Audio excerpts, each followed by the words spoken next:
ASEAFIN is a multi-country project because this is an initiative of Philippines, Vietnam, and Cambodia to ensure that poor, low-income, and vulnerable communities and families would have access to inclusive financing.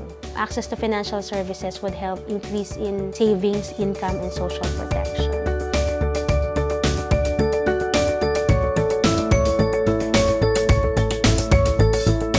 Ang financial inclusion ay pagbibigay ng oportunidad sa mga maliliit na magsasaka na makapag-access ng mga produktong pampinansyal tulad ng cash assistance, credit at insurance para makatulong doon sa kanilang pagsasaka.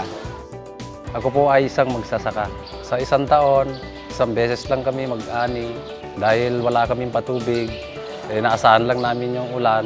Halos wala ho kung naipon kasi lahat ng gastos binibili namin. Saka mahal ang bilihin dito sa amin.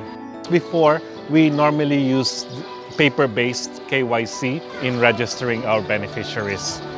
And now we would like to integrate the eKYC, which stands for Electronic Know Your Client.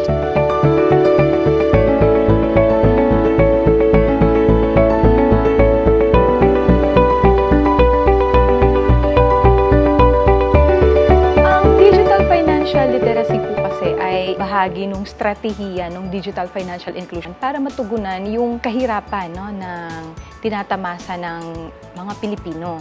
Lahat kasama, walang may iwan. So lalong-lalo na itong mga vulnerable na mga sectors natin ay makasama sa serbisyong pinansyal.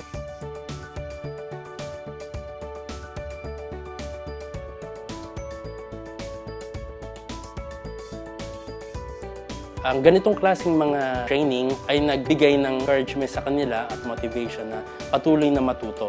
Kailangan talaga may sinavings ka, may inipon ka para sa oras ng kalamidad. Mawala man ang lahat, may isang bagay ka na makukuha. Dadagdagan yung kaalaman namin sa pag-savings. I-share namin sa ibang grupo para sila matuto rin at saka para malaman nila kung paano paggamit ng model.